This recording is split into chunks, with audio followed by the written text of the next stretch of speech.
Historia de los hombres célebres de Grecia. Los 7 sabios. Capítulo primero. Tales. Ahora, niños míos, que hemos concluido la reseña de los héroes enaltecidos a semidioses entre los griegos, os daré noticia de los hombres más notables que ocupan un lugar en su historia, y cuyo nombre por variadas causas se ha hecho universalmente conocido y se conserva de generaciones en generaciones. Esta enseñanza debía seguir y completar las anteriores, y es casi tan necesaria.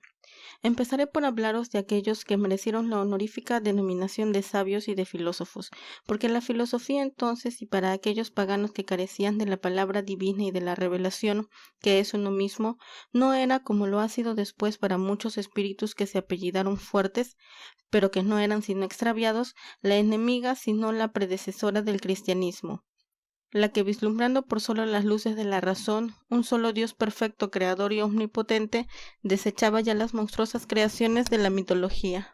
El primero de los sabios así denominados es por su orden Tales. Nació en Mileto, 640 años antes de la era cristiana.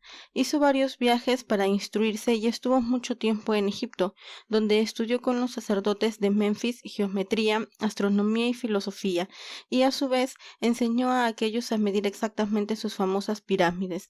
Volvió después a su patria y fundó una secta filosófica que se llamó Jónica. Vivió 90 años y nunca se casó. Cuando su madre le instaba a que lo hiciese, contestaba cuando mozo: es demasiado temprano, y entrado en años es demasiado tarde. Era en extremo distraído. En una ocasión, por alzar la vista para observar los astros, no vio una zanja y se cayó en ella. Una vieja que esto presenció le dijo: ¿Cómo queréis conocer lo que hay en el cielo si no veis lo que está a vuestros pies? Compuso tratados sobre meteoros, equinoccios, etcétera, que no se han conservado. He aquí algunas de sus máximas. 1. Lo más antiguo que existe es Dios, porque es increado. Lo más bello es el mundo, porque es obra de Dios. Lo más grande el lugar o espacio. Lo más pronto la inteligencia. Lo más fuerte la necesidad. Y lo más sabio el tiempo. 2. Lo más difícil que hay es conocerse a sí mismo, lo más fácil aconsejar a otros. 3. La felicidad del cuerpo consiste en la salud, la de la inteligencia en el saber.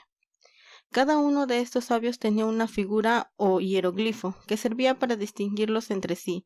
El de Tales era un sordo montado sobre una mula, con lo que significa que abundan las cosas malas en el mundo, porque los sordos tenían fama de serlo, y las mulas lo son. Vías. Fue, según se dice, el más sabio entre los 7 que merecieron este dictado. Nació en Priene, ciudad de Caria, y vivió por los años 608 antes de la era cristiana. No solo tuvo renombre por su saber, sino también por la gracia y oportunidad de sus contestaciones y ocurrencias. Una vez que estando embarcado sobrevino una furiosa tormenta. Oyó a hombres malos e impíos que en aquella ocasión imploraban a los dioses y les dijo: Callaos, no sea que los dioses se aperciban que estáis vosotros en el navío. Cuando la ciudad fue sitiada, todos se apresuraron a salir de ella llevándose lo mejor que tenían. Solo Vías se alejó sin llevar nada, y cuando le preguntaron la causa contestó: todo lo llevo conmigo. Muy avanzada en años, defendía en una ocasión una causa en el foro. Cayó para descansar un rato, y al efecto apoyó su cabeza en el hombro de uno de sus hijos, y en esta actitud murió tranquilamente. Estas son algunas de sus sentencias. 1. Lo más difícil es saber llevar un revés de fortuna. 2. La esperanza es una adormidera que adormece las penas. 3. Ya que el mundo está lleno de maldad, se debe amar a sus amigos como si algún día se hubiesen de aborrecer. Su emblema es una red y un pájaro en una jaula, para dar a entender que no se debe responder de nadie. Pitaco. Era natural de Mitilena, en la isla de Lesbos. Se opuso al tirano Meleagro, a quien echó de Mitilena. Combatió en la guerra contra los atenienses y sus conciudadanos agradecidos le premiaron, dándole la soberanía de la ciudad que gobernó como padre y como sabio. Instituyó leyes que puso en verso y después dimitió el poder. Le quisieron recompensar dándole vastos terrenos, pero no admitió más que aquellos que alcanzaba el tiro de su ballesta, diciendo que admitir mucho era crearse envidiosos y que no admitir nada parecía orgullo o menospreciar el favor. Murió este sabio a los 70 años de edad. Estas son algunas de sus máximas. 1. Nunca se debe decir lo que se proyecta hacer, porque si por cualquier motivo no se lleva a cabo, se expone uno a la burla de todos. 2. El que no sabe callar lo que debe, no sabe hablar lo que debe. 3. Haceos amigos en la prosperidad, y probadlos en la adversidad. 4. Tal cual seáis para con vuestros padres, tales serán para con vosotros vuestros hijos. Era su emblema un dedo puesto sobre los labios y un ramo de neguilla, con estas palabras: nada de más, porque la simiente de esta planta tomada con moderación conserva la salud, y tomada con exceso envenena. Cleóbulo. Era contemporáneo y amigo de Solón. Viajó por Egipto para aprender la filosofía de aquellos sabios. No se sabe de éste ni se conserva más que sus máximas. Son algunas de sus máximas. 1. No salgas de tu casa sin darte cuenta de lo que vas a hacer, ni vuelvas a entrar en ella sin darte cuenta de lo que has hecho. 2. No se debe desear, mandar ni obedecer, porque suele convertirse el mando en tiranía y la obediencia en tedio. 3. Se debe uno enfrenar y no dar rienda suelta a su libertad mientras más propenso se sienta a hacerlo. Su emblema eran unas pesas, símbolo que advertía que debemos pesar todas nuestras palabras y acciones. Periandro. Era de Corintio. En el año 628 antes de la era cristiana, usurpó el poder y fue un tirano atroz, cometiendo a pesar de su sabiduría toda clase de excesos y crímenes, hasta mandar que se le quitase la vida por infundadas sospechas a su mujer. Habiendo consultado al tirano de Siracusa sobre la manera más segura de gobernar, éste respondió a sus enviados, poniéndose en un sembrado de trigo a cortar todas las espigas que sobresalían de las demás. Murió 585 años antes de la era cristiana, y si fue erigido en uno de los 7 sabios de Grecia a pesar de su mala vida, fue por adulación. Fue amigo de las artes y del saber. Sus máximas, que no se apropió, fueron entre otras estas. 1. Los bienes de este mundo duran poco, solo la virtud es eterna. 2. Sé modesto en la prosperidad y prudente en la adversidad. 3. Haz de buen grado lo que tengas precisión de hacer. Su emblema era una mata de polio con esta palabra: modérate, porque el polio tenía fama de apaciguar la cólera. Chilón. Fue Éforo, que es magistrado, en Esparta, hacia los años 556 antes del nacimiento de Cristo. Tuvo siempre una vida conforme a sus principios. Habiéndole escrito Periandro que iba a ponerse al frente de un ejército para invadir su país, le contestó que se pusiese en seguridad en su corte, y que un tirano debía contemplarse feliz cuando no moría por el hierro o envenenado. Este sabio fue el que mandó grabar con letras de oro en el templo de Delfos estas máximas: Conócete a ti mismo. No desees nada que sea demasiado ventajoso. Dícese que murió de gozo al saber que su hijo había ganado un premio en los Juegos Olímpicos. Estas son algunas de sus sentencias. 1. Lo más difícil que hay es guardar un secreto, saber emplear bien su tiempo y sufrir injurias sin murmurar. 2. Honra a los ancianos, no murmures jamás de los muertos. 3. Ansía más por ser estimado que no por ser temido. Su emblema era un espejo, que significaba que no hay nada más provechoso que conocerse a sí mismo. Solón. Solón nació en Atenas 639 años antes del nacimiento de Cristo. Después de haber estudiado con mucho provecho, viajó, y a su vuelta halló a su patria destrozada por disturbios civiles. Fue Solón elegido arconte o supremo legislador por unanimidad, y aun quisieron hacerlo rey, lo que rehusó. Una de las cosas que instituyó en Atenas fue un tribunal de justicia, en el que fallaban las causas los legos después de discutidas por los letrados, lo que presenciado por un sabio de Escitia, llamado Anacarsis, le hizo exclamar: Me sorprende que a los sabios se deje la deliberación y a los necios la decisión. Solón dio muy sabias leyes a aquella república, pero aburrido de ver que no se seguían, determinó ausentarse y viajar. Llegó a la corte de Creso, y este rey, tan afamado por sus riquezas, las ostentó todas a los ojos de Solón, y le preguntó después si había conocido hombre más feliz que él, a lo que contestó Solón: Sí, señor, lo fueron más dos hermanos que conocí llamados Cleobis y Bitón. Fueron modelos de amor fraternal y de cariño materno. Era su madre sacerdotisa de Juno y en una ocasión estando ya subida en el carro y tardando en llegar los bueyes que habían de tirar de él, para que no esperase su madre, lo hicieron ellos y la condujeron al templo. Su madre, enternecida por esta prueba de cariño y de respeto, suplicó a los dioses que concediesen a sus hijos la mayor felicidad de los mortales, y aquella misma noche murieron ambos suave y tranquilamente. Cuando volvió Solón a su patria, la halló de nuevo dividido en bandos, como era consiguiente a aquel gobierno. De estos disturbios se aprovechó Pisístrato para tomar despóticamente el poder.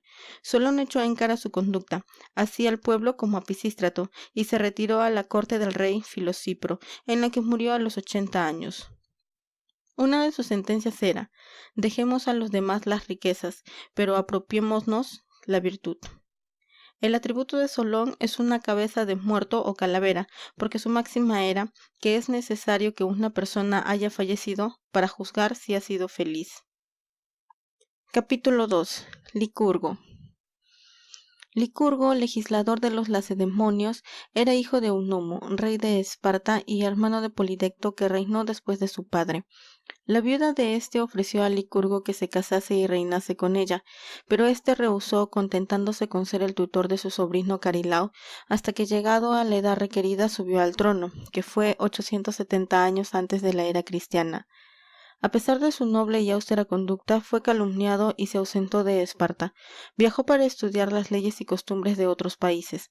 Al regresar de sus viajes, dio Licurgo a los lacedemonios leyes justas, severas y sabias, aunque entre ellas las hubo que merecieron justa crítica, como fue la que ordenaba matar a toda criatura que naciera con alguna imperfección en su cuerpo. Dícese que para obligar a los lacedemonios a la constante observancia de las leyes que había establecido, les hizo jurar de no variarlas y seguirlas hasta que volviese de un viaje que iba a emprender. Conseguido esto, partió para Creta, en donde se quitó la vida, dejando encargado que se echasen sus cenizas a la mar, temiendo que si su cuerpo fuese trasladado a Esparta, los lacedemonios no se creyesen ya ligados por el juramento que se habían hecho. Hay otro Licurgo, que fue un renombrado orador ateniense. Capítulo 3. Sócrates. El famoso Sócrates nació en Atenas 469 años antes de la era cristiana. Fueron sus padres un escultor y una partera, por lo cual más adelante y cuando fue maestro de tan aventajados discípulos como Platón, Alcibíades y Xenofonte, se llamaba a sí mismo el partero del entendimiento. Empezó por ser escultor como su padre y se conservaron 3 estatuas que representan las gracias, debidas a él, que eran muy hermosas. Critón, que fue uno de sus más apasionados discípulos, lo sacó de su taller a fin de que se pudiese dedicar exclusivamente al estudio. Tuvo por maestro al famoso Arquelao, discípulo de Anaxágoras. Siendo joven fue a la guerra como todos los atenienses y se acostumbró desde temprano a una vida sobria, laboriosa y dura. Sucedía, pues, que cuando veía el lujo que otros gastaban decía: «¿Qué de cosas que ni necesito ni echo de menos yo?», puesto que Sócrates no solo era pobre, sino que gustaba de serlo, mas no por eso gustaba del desaliño, sino del aseo y compostura, por lo cual dijo un día a Antístenes, que llevaba con ostentación vestidos sucios y desgarrados, que por los agujeros de su capa asomaba la vanidad.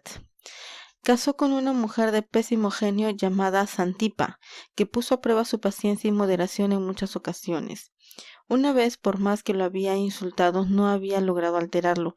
Le arrojó a la cabeza el agua de una jofaina, pero Sócrates, sin perder su serenidad, solo le dijo: «Después de tanto tronar, había de seguir el aguacero». Sócrates era un hombre tan superior que reconoció los dislates y falsedad de la mitología, y sin la revelación comprendió que no había ni podía haber sino un solo Dios verdadero, criador de cielos y tierra, y se burló de los ridículos dioses de la fábula. Esto fue la causa de su muerte.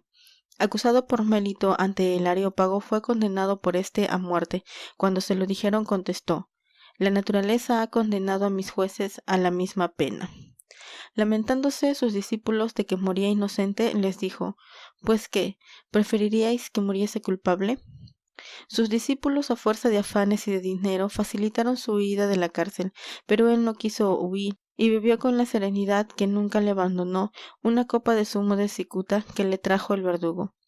Las cosas que dijo antes de morir fueron tan bellas y admirables que recogidas y anotadas por sus discípulos han dado lugar a que algunos padres de la Iglesia le hayan llamado mártir de Dios. Esta es una de ellas. Al salir de esta vida se abren dos sendas. La una lleva a un lugar de suplicio eterno a las almas que se han mancillado en este mundo con acciones criminales y placeres vergonzosos. La otra conduce a la feliz mansión de Dios, a las que se han mantenido puras y que en cuerpos humanos han llevado una vida divina. Murió a los 70 años de edad. Capítulo 4. Platón. Platón nació en Atenas de ilustres padres 429 años antes de la era cristiana. Llamáronle al principio Aristócles, pero su maestro en la palestra le puso por nombre Platón por lo ancho de hombros que era. Desde su infancia dio muestras de tener una imaginación viva y brillante. A los 20 años se hizo discípulo y apasionado de Sócrates, al que denominaba el cisne de la academia. Aprovechó también las lecciones de su maestro, que a los 25 años pasaba por un sabio consumado. Después de la muerte de Sócrates viajó mucho para instruirse. A su vuelta se estableció en un arrabal de Atenas denominado de la Academia, en donde estableció la suya de filosofía platónica, que formó tantos discípulos. Este gran maestro en el arte de pensar lo fue igualmente en el de hablar y de escribir. Estudió y tomó mucho de Homero, lo que hizo que se le apellidase el Homero de los filósofos. También le apellidaron a causa de su bello lenguaje Apisática, abeja ateniense, y la posteridad le dio el dictado de divino a causa de la belleza de la moral que enseñaba, que fue tal que de ella se ha dicho que aunque humana, había preparado a los griegos a recibir la divina del Evangelio. Su modo de vivir era sobrio y frugal, y su temperancia le proporcionó una sana y larga vejez. Murió a los 84 años, en el mismo día en que había nacido, 348 antes de la era cristiana. Capítulo 5. Aristóteles. Aristóteles, que mereció el sobrenombre de príncipe de los filósofos, nació en Estagira, ciudad de Macedonia, el año 384 anterior a la era cristiana. Su padre Nicómaco era médico y murió cuando más necesaria era su tutela para su hijo. Así fue que se entregó éste a una mala vida y se hizo guerrero, pero abandonó luego su carrera para seguir su inclinación a los estudios. El oráculo de Delfos le prescribió que fuese a Atenas, lo que hizo, y entró en la escuela de Platón, cuya gloria fue. Para estudiar comía y dormía poco, y cuéntase que para no dormir cogía en la mano una bola de bronce, que cuando lo vencía el sueño se escapaba de su mano, despertándole luego el ruido que producía al caer. Cuando murió Platón, sentido de que no fuese a él sino a su sobrino Espesecipo a quien dejase por sucesor en la enseñanza, se fue a Atarna con su amigo Hermías. Cuando Alejandro el Grande tuvo 14 años, su padre Filipo encargó a Aristóteles de educarlo en estos términos. Tengo un hijo, escribía, y doy gracias a los dioses, no tanto por habérmelo concedido, como porque ha sido en tiempo de la vida de Aristóteles. Espero que haréis de él mi digno sucesor y un rey digno de serlo de Macedonia. Las esperanzas de Filipo se cumplieron. Cuando Alejandro emprendió sus conquistas, Aristóteles regresó a Atenas, donde fue recibido con los honores debidos al preceptor de Alejandro y el primer filósofo de aquel tiempo, y le dieron el liceo para que estableciese allí su escuela. Enseñaba por lo regular paseándose, por lo cual fue denominada su escuela, o sistema de Peripato, o de los peripatéticos. La pasión que tuvo por su mujer Pitais lo llevó, cuando ésta murió, a tributarle el mismo culto y a hacerle los mismos honores que tributaban los atenienses a Ceres, lo que sabido por su sacerdote Euromedón lo denunció. Aristóteles, recordando la suerte de Sócrates, huyó a Calcis. Murió a los 63 años de un cólico. Otros dicen que envenenado, 2 años después de la muerte de su discípulo Alejandro. Dejó una hija, que casó con un nieto de Demurato, rey de Lacedemonia, y un hijo llamado Nicómaco, para el que escribió sus libros de moral. Estas son algunas de sus sentencias. 1. Lo que más pronto envejece es un beneficio. 2. La filosofía nos enseña a hacer voluntariamente lo que los otros hacen obligados a ello.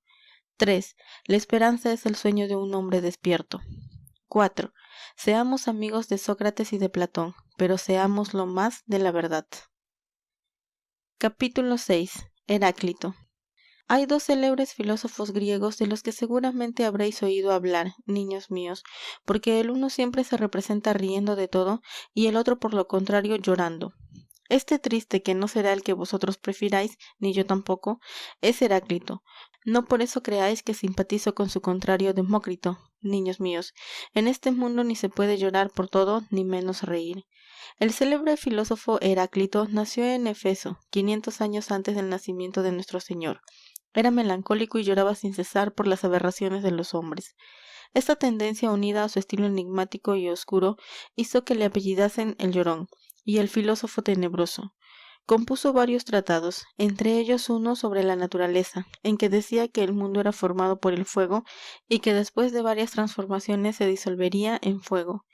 Eurípides envió una copia de este tratado a Sócrates y éste respondió que lo que había podido comprender en él era muy bueno y que suponía que lo que no había comprendido lo sería también.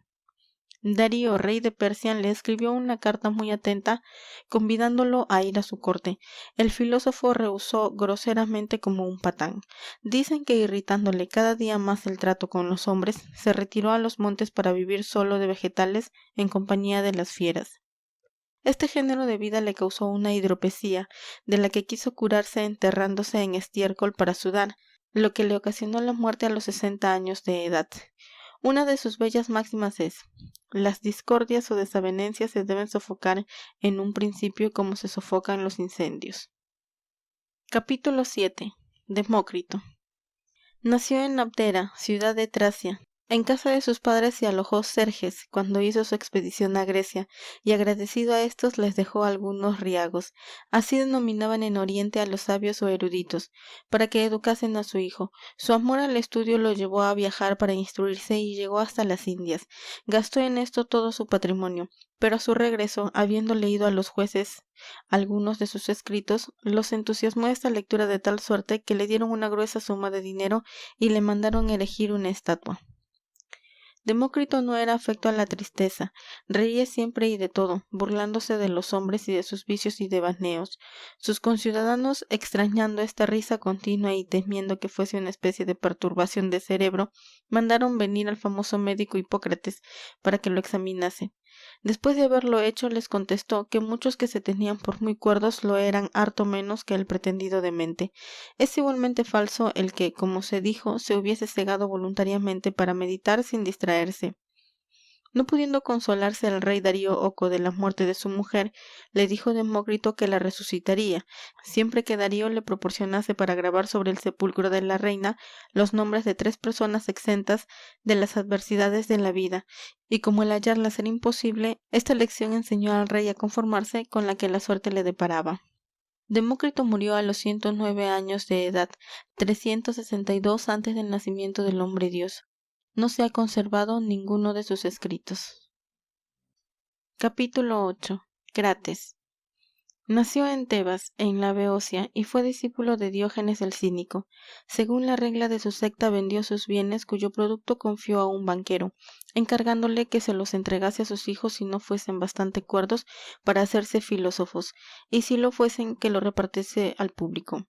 Era jorobado, feo, y tan desasiado que causaba repulsa y asco. A pesar de esto, inspiró una violenta pasión a Hiparsia, hermana del filósofo Metroclo. Hizo cuanto pudo para disuadirla del empeño que tenía de unirse a él, pero Hiparsia persistió en su extraño empeño y se casó con él. Son absurdos los pormenores que se han contado sobre las extravagantes condiciones que puso Crates a su consentimiento. Tuvo 2 hijas, que casó con 2 discípulos suyos, y vivió 328 años antes del nacimiento de nuestro Redentor. Era sufrido y sobrellevaba los malos tratamientos sin devolverlos. En una ocasión un hombre llamado Nicodremo le dio una bofetada tal que le hinchó el carrillo, de lo que no tomó más venganza que poner debajo del hinchado carrillo un letrero que decía: Nicodremo lo ha hecho.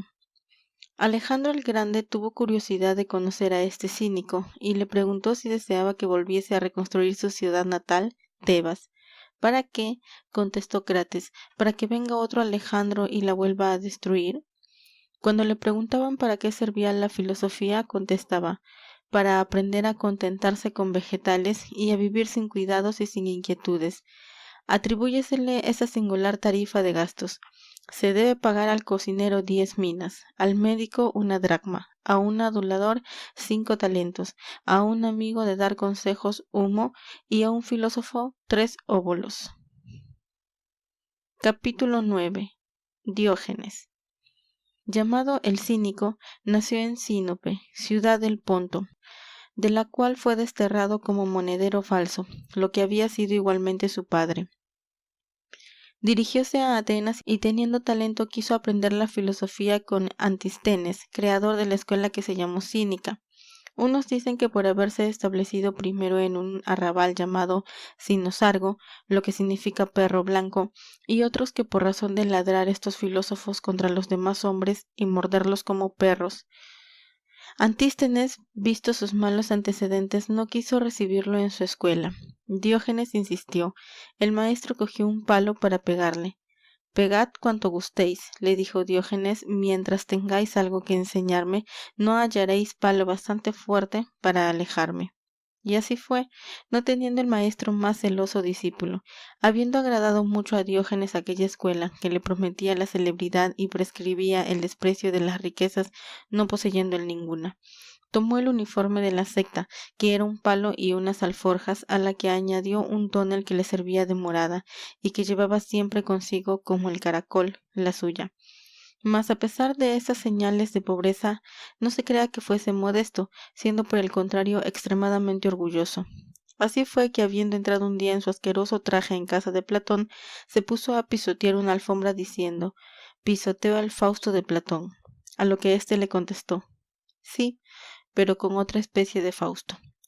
Es muy conocida su respuesta a la pregunta que le hizo Alejandro el Grande, de qué cosa podría hacer por él, y fue que se desviase un poco para no quitarle el sol.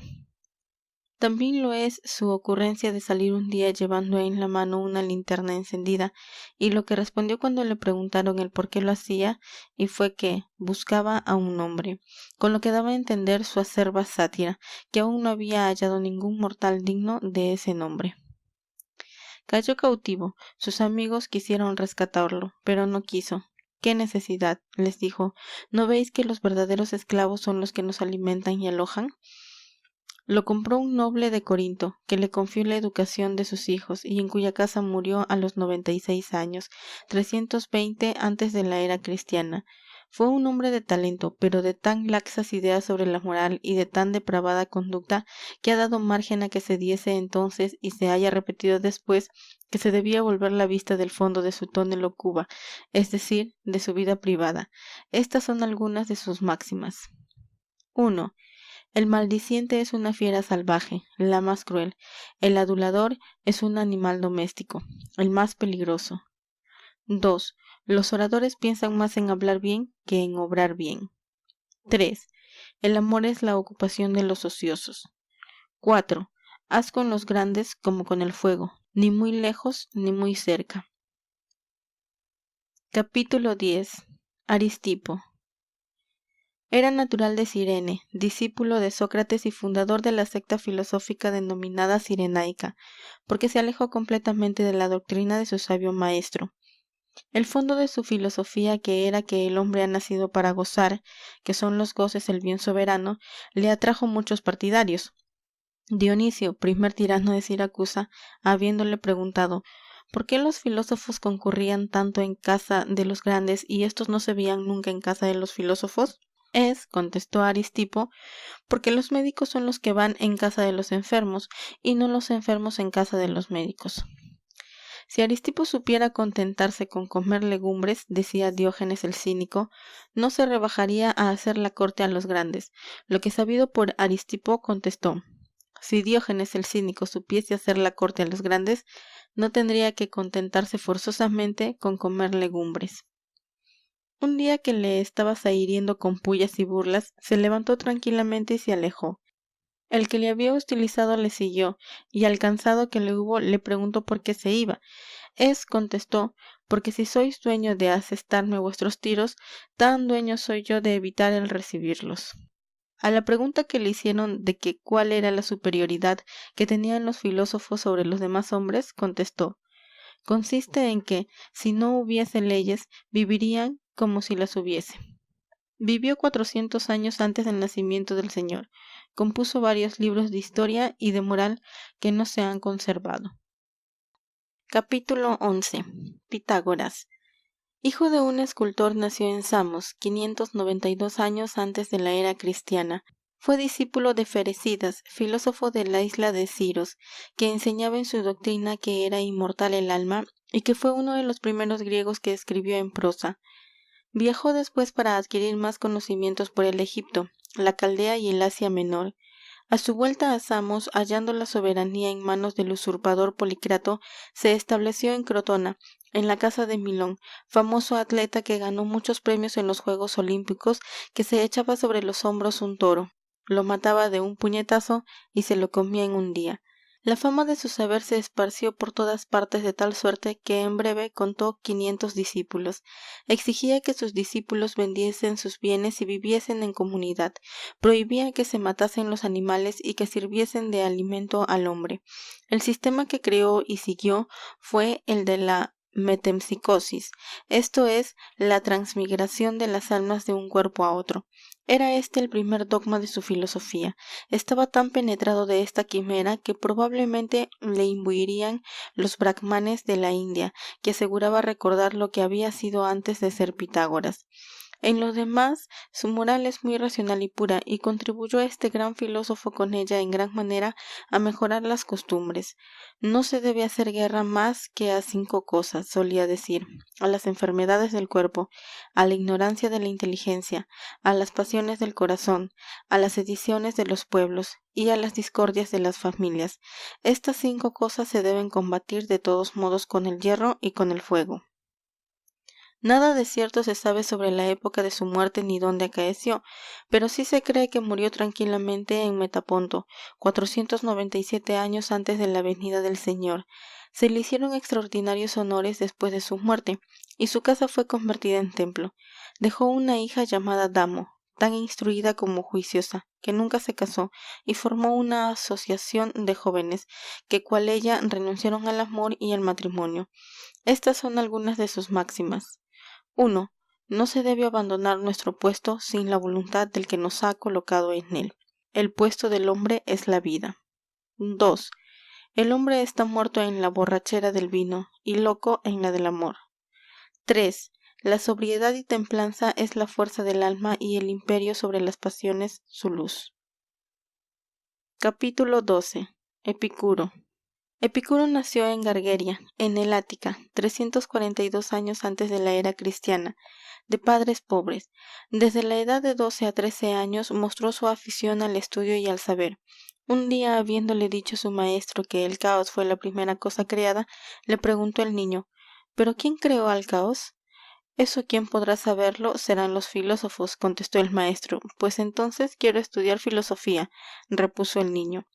Después de aprenderla y de haber recorrido muchos países para aumentar sus conocimientos, abrió escuela en Atenas. Encantaba con su trato dulce y grave y sus buenas maneras a cuantos le trataban. Daba sus lecciones en un hermoso jardín recostado con sus discípulos sobre el césped entre flores. La doctrina que enseñaba era que la felicidad del hombre consiste en gozar, no en los placeres que procuran los vicios ni los sentidos, sino en los que procuran el entendimiento y la virtud.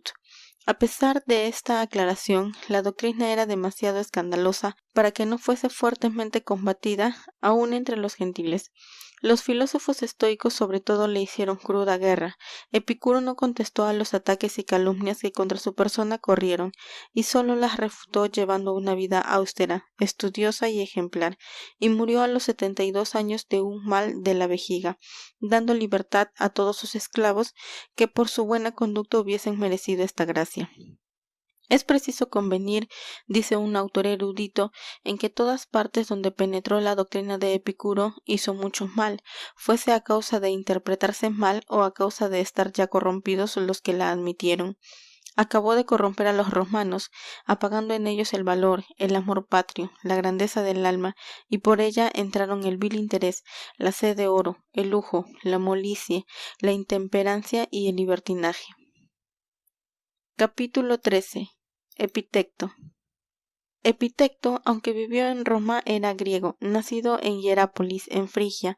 Fue esclavo de Epafrodito, liberto de Nerón, pero este esclavo tenía un alma tan grande y un talento superior, por lo cual estuvo conforme con su suerte. Estoy, decía, en el lugar que me ha destinado la providencia, y quejarme sería ofenderla. Un día que su bárbaro amo le dio un fuerte golpe en la pierna, le dijo a Epicteto con moderación que no pegase tan fuerte, que iba a quebrársela, pero Epafrodito redobló la fuerza del golpe y se la rompió. ¿No os lo advertí? Dijo sin conmoverse este sabio. Era pequeño y contrahecho, pero la moral que practicaba y enseñaba era digna de un cristiano. Sus dos puntos principales eran saber sufrir y saber abstenerse. Reconocía la inmortalidad del alma y condenaba el suicidio, que los filósofos de la escuela estoica creían permitido al hombre. Arrio, historiador griego, que mereció el epíteto de nuevo Jenofonte, fue su discípulo y publicó 4 libros de discursos que había oído de su maestro, que se llamaron El Manual de Epicteto. Tan bello es este libro que hasta San Agustín y San Carlos Borromeo lo leyeron con placer, y los hombres más pervertidos han sacado provecho de su lectura. Según su opinión, el estudio de la filosofía para que aprovechara necesitaba un alma pura. Un hombre corrompido y vicioso deseó ser discípulo suyo. ¿A qué, insensato? Le dijo el filósofo. Necesario es que esté puro el vaso para recibir su contenido, pues de lo contrario todo se corrompería en él. Hacemos muy mal, decía, en culpar a la pobreza de hacernos infelices. Quien nos hace serlo es la ambición y nuestros insaciables deseos. Domiciano desterró a Epicteto de Roma, pero volvió allí después que aquél hubo muerto. Marco Aurelio, al contrario, lo apreciaba mucho y murió reinando éste, en una edad muy avanzada. La lámpara de barro con que alumbraba la estancia en que daba sus lecciones de filosofía se vendió poco tiempo después de su muerte en 3000 dracmas. Estos son unos fragmentos de una oración que deseaba hacer al morir. Señor, he quebrantado vuestros mandamientos, he abusado de los dones que me habéis hecho, no os he sometido mis sentidos, mis votos y mis opiniones. Sumiso estoy, la menor indicación de vuestra parte es para mí un inviolable decreto, etcétera, etcétera. Capítulo 14. Teofrasto. Teofrasto, filósofo griego, era hijo de un batanero de Lesbos. Platón fue su primer maestro. De la escuela de éste pasó a la de Aristóteles, en la que se distinguió mucho.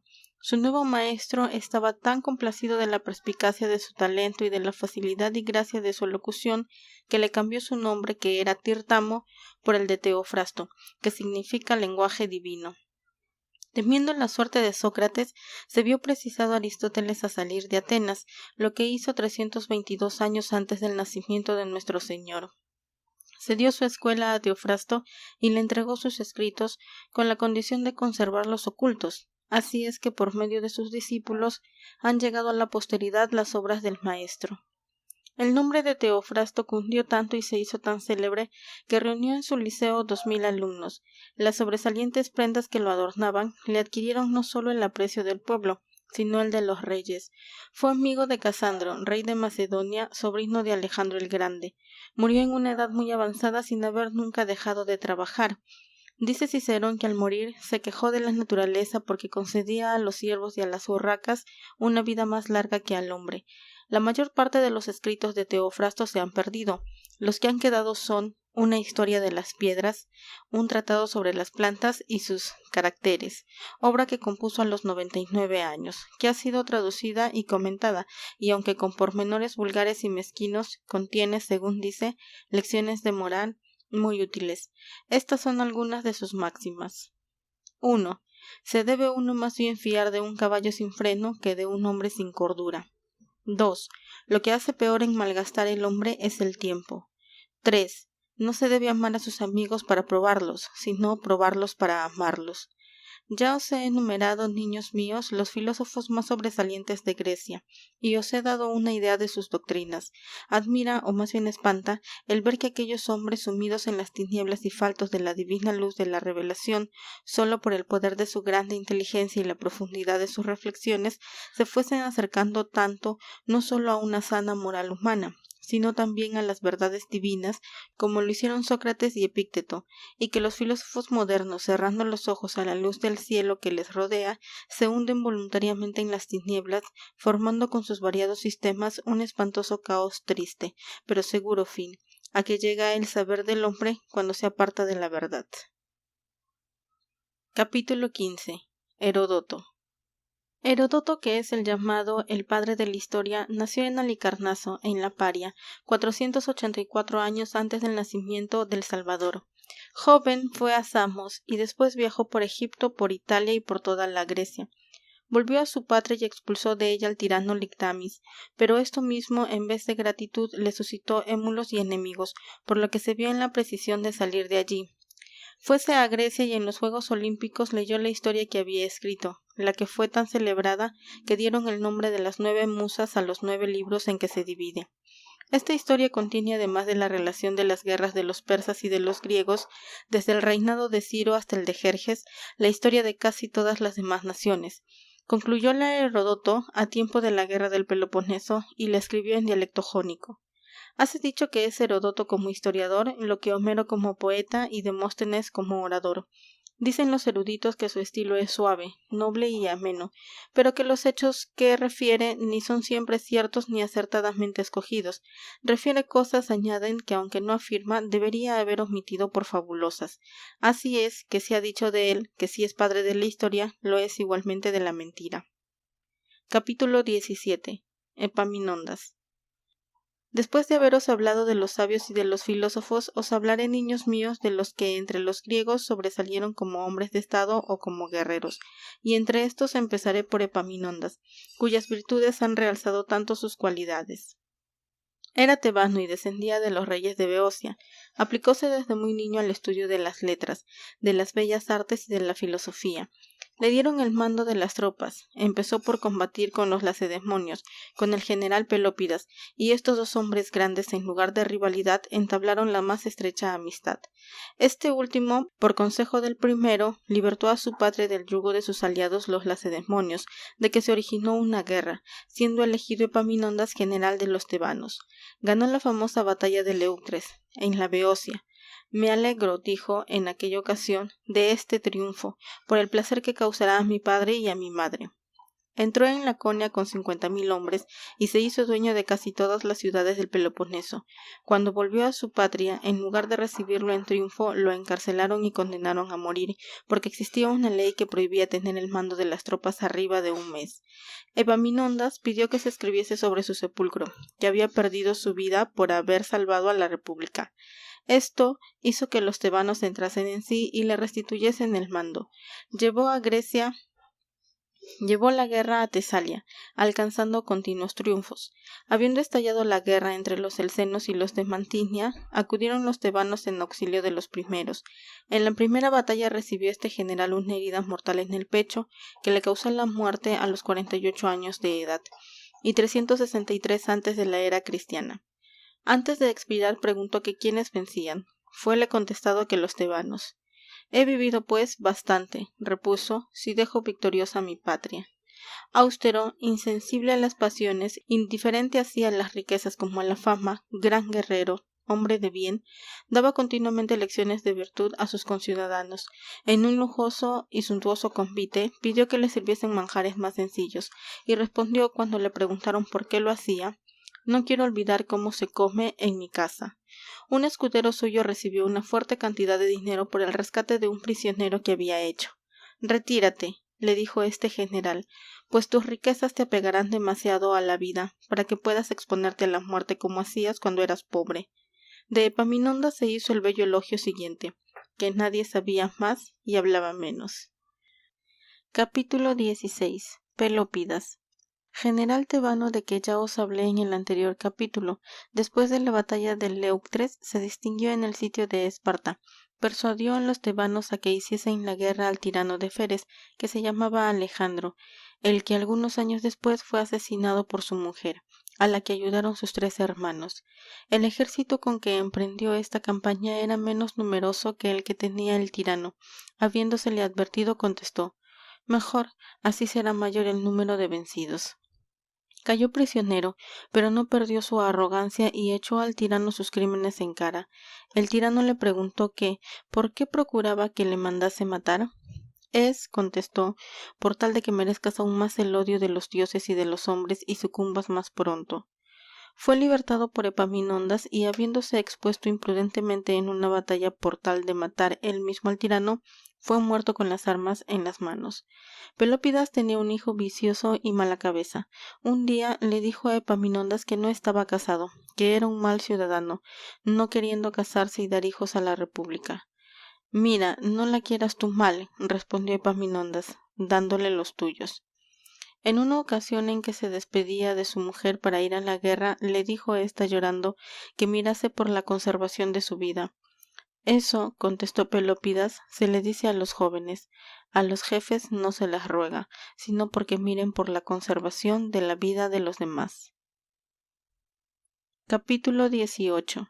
Jenofonte. Nació en Atenas. Su padre se llamaba Greyo. Fue discípulo de Sócrates, de quien aprendió filosofía y política. Tomó las armas y las llevó en favor de Ciro, el joven en la guerra que sostuvo con su hermano Artajerjes. Este filósofo guerrero se cubrió de gloria por la parte que tomó dirigiendo la famosa retirada que hicieron los 10.000 griegos que combatían por Ciro en la batalla de Cunaxa, a 20 leguas de Babilonia. 401 años antes de la era cristiana. En ella murió Ciro, joven injusto y ambicioso, que combatía contra su hermano para usurparle el trono. A pesar de eso, Jenofonte, de quien se ha dicho que tenía la culta gracia de un ateniense y el vigor y energía de carácter de un esparciata, escribió la Ciropedia, que es la historia de Ciro el Grande, rey de Persia, que se puede considerar como una hermosa, pero no siempre exacta novela histórica. Escribió la historia de la mencionada expedición de Ciro el joven contra su hermano y la retirada de los 10.000 griegos en las que celebra mucho a este ambicioso mal hermano. Guerreó también con Agesilao, rey de Lacedemonia, distinguiéndose siempre por su gran valor y su gran saber. Cuando concluyó la guerra se retiró a la vida privada de Corinto, en donde vivió hasta su muerte, que acaeció 360 años antes de la era cristiana. En el momento en que estaba haciendo un sacrificio a los dioses coronado de flores, según era uso, le trajeron la noticia de haber muerto su hijo en la batalla de Mantinea, y se quitó la corona de flores, pero cuando añadieron que había muerto como un héroe, se la volvió a colocar sobre las sienes diciendo: Una muerte así merece señales de regocijo y no de duelo. Como César, fue Jenofonte gran capitán y gran historiador. Ambos tienen fama de haberse expresado con elegancia y corrección. Sus paisanos le denominaban la abeja griega. Capítulo 19. Milcíades y Simón. Milcíades, general ateniense, fundó una colonia en el Chersoneso, en Tracia, después de haber vencido a los pueblos que a ellos se oponían. Habiendo los persas declarado la guerra a los atenienses, vinieron con 300.000 combatientes sobre Maratón, pequeña ciudad situada a orillas del mar. El ejército ateniense no contaba sino 10.000 hombres y 10 jefes, que se unieron todos bajo el mando de Milcíades. Este hábil general colocó tan acertadamente sus tropas que aunque al principio cedieron, se recuperaron y vencieron a los persas, que tuvieron que volverse a embarcar con gran pérdida. Esto fue 490 años antes del nacimiento del Señor. Algunos años después le dieron el mando de 70 buques que aprestaron para castigar las islas que habían favorecido como aliadas a los persas. Conquistó varias, y estando sitiado a la de Paros, tuvo aviso que llegaban los persas con fuerzas muy superiores y tuvo que regresar. Una grave herida que había recibido le imposibilitó de aparecer en público, de lo que se aprovechó un enemigo suyo para acusarle de estar en connivencia con los enemigos, por lo cual fue condenado a ser arrojado al Baratro, que era una sima que había en Ática, en la que se arrojaban los criminales condenados a muerte. El magistrado se opuso a tan cruel sentencia, y lo solo que pudo lograr, recordando los muchos y buenos servicios prestados a la república por Milcíades, fue que se conmutase la pena de muerte con una multa de 50 talentos, que no pudo pagar, y fue encerrado en una cárcel, donde poco después murió de resultas de su herida. Su hijo Simón pidió prestados los 50 talentos para rescatar el cadáver de su padre y darle sepultura. Simón siguió con gran valor y fortuna la honrosa carrera de las armas, que había sido la de su padre. Conquistó las mejores plazas y los mejores aliados que tenían los persas en Asia, destruyó sus ejércitos y sus escuadras, lo que obligó al rey de Persia a hacer un tratado de paz muy honorífico y ventajoso a los griegos. Simón fue en la paz hombre tan superior como lo había sido en la guerra, pero no igualó a otros en la ciencia del gobierno, y sus frecuentes ausencias y su excesiva franqueza llegaron a causarle el dolor de verse impuesto el castigo del ostracismo, que era un destierro de 10 años. Bien pronto lo necesitaron y lo mandaron a llamar para darle el mando de un ejército destinado a ir a Egipto, pero no pudo cumplir su cometido, porque murió en la isla de Chipre, 449 años antes de la era cristiana. Capítulo 20. Homero. Homero, llamado el padre de la poesía griega, vivió 300 años después de la guerra de Troya. No se sabe el lugar de su nacimiento porque 7 ciudades pretendieron la honra de haberlo sido: Esmirna, Rodas, Colofón, Salamina, Chio, Argos y Atenas. La opinión más fundada es que vivía alternativamente en todas 7, recitando sus poesías, por lo cual se le ha comparado a los trovadores de la Edad Media. Compuso la Ilíada, poema en que refiere la guerra de Troya, y la Odisea, poema épico en que canta los viajes y los contratiempos que experimentó Ulises cuando de aquella guerra regresó a sus lares. Ambos poemas constituyen la primera y por consiguiente la más antigua historia de los griegos. Hace dicho que los dioses que pinta en sus obras son extravagantes y sus héroes groseros, pero él pintó las cosas tal cual eran, y las creencias tal cual existían en su tiempo.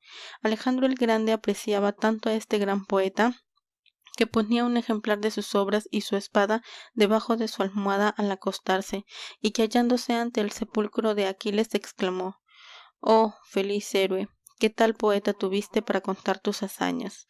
Era hijo de Criteis y discípulo de Fenio, el que, encantado por el juicio y excelente conducta de Criteis, se casó con ella y prohijó a Homero.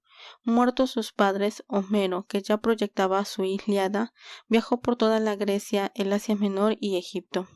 Retiróse después a Cuma, donde lo recibieron con alborozo y entusiasmo, de lo que se aprovechó para pedir que los mantuviese al estado, pero habiendo sido negada su pretensión, salió de allí y prosiguió su vida errante. Estando en una de las islas esporadas en camino para ir a Atenas, enfermó, y murió allí 920 años antes de la era cristiana.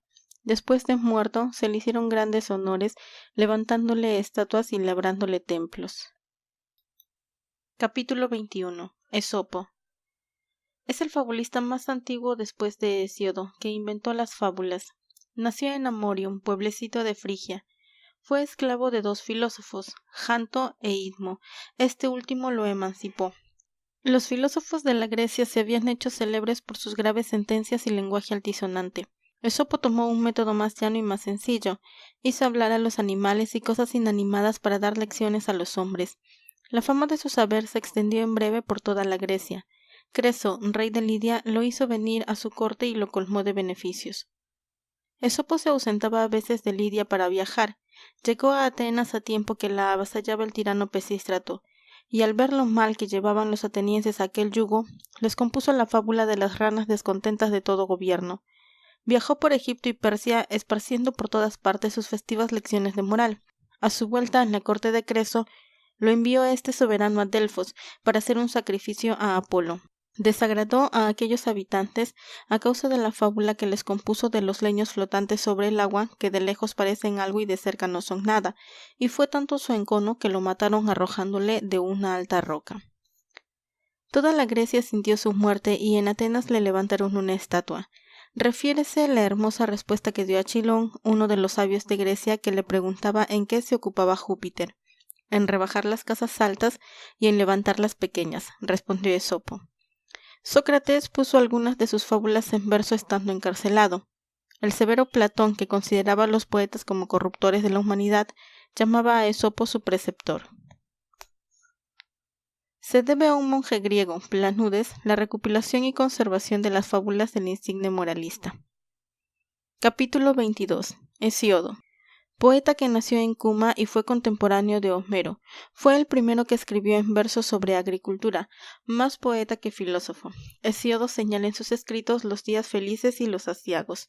El poema que compuso sirvió a Virgilio, según él mismo afirma, para componer sus Geórgicas. Compuso además la Teogonía o genealogía de los dioses y el Broquel de Hércules. El primero, así como los escritos de Homero, son el archivo en que se ha conservado la teología de los griegos. Pausanias. Hay dos Pausanias. El uno fue en general lacedemonio que combatió con valor y fortuna contra los persas, pero que se dejó seducir por los malos consejos del rey de Persia, y fue traidor a los intereses de su patria. A su vez, fue vendido por un esclavo suyo que entregó a los magistrados una carta de que era portador. El culpable general huyó y se refugió en el templo de Minerva, pero tabicaron la puerta del templo, colocando su propia madre la primera piedra y le dejaron morir de hambre. El otro Pausanias es historiador y orador conocido, que murió en edad muy avanzada. Lo que le ha dado más renombre es su Viaje histórico por Grecia, escrito en 10 libros. Es lectura muy útil para los que se aplican al estudio de la historia antigua. Narraba bien según los inteligentes, pero era muy crédulo y recogió, dándoles crédito, todas las tradiciones populares. Píndaro. Píndaro, que es el rey de los poetas líricos, nació en Tebas, 500 años antes de la era cristiana. Compuso gran número de poesías, pero solo han quedado sus odas, habiéndole impuesto la ciudad de Tebas una fuerte multa por haber hecho entusiastas elogios de la ciudad de Atenas. Esta se apresuró a satisfacer la multa. Fueron sus maestros en poesía Laso y una señora llamada Mirtis. Sófocles. Sófocles fue tan gran poeta que mereció ser apellidado la abeja y la sirena ática. Como guerrero señalóse ventajosamente, así como magistrado aumentó el brillo del teatro griego, al par de Eurípides, del que fue émulo, siendo ambos igualmente admirados y aplaudidos. Compuso 120 tragedias, pero no se han conservado más que 7. Habiendo en una edad muy avanzada ganado el premio en los Juegos Olímpicos, dícese que murió de gozo. Eurípides. Eurípides, contemporáneo de Sófocles y su competidor como poeta dramático, compuso 75 tragedias, de las cuales solo 19 quedan. Fue tratado con malevolencia por los demás poetas y aun por el público. En una ocasión en que éste exigía que suprimiese unos versos en una de sus tragedias que se representaba, subió al escenario y con la autoridad que su gran saber y su genio le daban sobre su auditorio les dijo: No escribo mis obras para que me enseñéis, sino para enseñaros. La bella moral de sus piezas la aprendió en la escuela de Sócrates, del que fue discípulo. Cansado de la malevolencia de que era víctima en su patria, se ausentó de ella y pasó a Macedonia, en donde Arquelao le nombró ministro de su reino, donde murió, trágicamente despedazado, por unos perros en un paseo solitario. Esquiles. Esquiles se distinguió por su valor en las batallas de Maratón y de Salamina, pero mucho más por sus poesías dramáticas. Perfeccionó la tragedia griega inventada por Tespis, y es anterior a Sófocles y Eurípides, y habiendo éstos eclipsado su gloria, Esquiles, que era muy anciano, vio en la preferencia que alcanzaban sus émulos una afrenta, y se trasladó a la corte del rey de Siracusa y Herón. Dícese que allí murió de una manera extraña, ocasionada por haber dejado caer una águila sobre su cabeza mientras dormía en el campo una tortuga que llevaba en sus garras. Capítulo 23. Hipócrates. Es este el más célebre médico de la antigüedad, y nació en la isla de Cos, una de las Cíclades, hacia el año 460 antes de la era cristiana. Este gran médico desterró de Atenas la horrorosa peste que sufría al principio de la guerra del Peloponeso, recompensándole los atenienses este gran servicio con el derecho de ciudadanía y con una corona de oro. Tan buen patricio como buen facultativo rehusó las grandes sumas y altos honores que le ofreció Artajerjes, Mano Larga, porque se estableciese en su corte, respondiendo a estas ofertas que se debía todo a su patria y no a extraños. El rey, incomodado de esta respuesta, intimó a la ciudad que le entregase a Hipócrates, a lo que aquélla se negó con entereza. Su virtud, su desinterés y su modestia igualaron a su gran saber. En una de sus curas erró, lo que consignó por escrito con el fin de prevenir en otros semejante error. Él fue el que instituyó las juntas de facultativos, diciendo que un médico no debía avergonzarse de consultar a otros sobre la manera de curar una enfermedad. Todos los médicos admiran hoy su saber, y muy pocos le igualan. Este hombre sabio cogió el fruto de su ciencia, pues vivió más de 100 años, sano de cuerpo y enteras sus facultades intelectuales. Murió en Larisa, Tesalia, en donde se le hicieron los mismos honores que se hicieron a Hércules. Recibió de los médicos el sobrenombre de divino. Subsisten varias obras de este genio de la medicina. Sus aforismos son considerados como oráculos. Se conservan también sus pronósticos y un tratado sobre los vientos, que llaman su obra maestra, y sus tratados. Fin de la sección 22. Grabado por Kendall Rickans. Fin de la mitología contada a los niños e historia de los grandes hombres de la Grecia, de Fernán Caballero.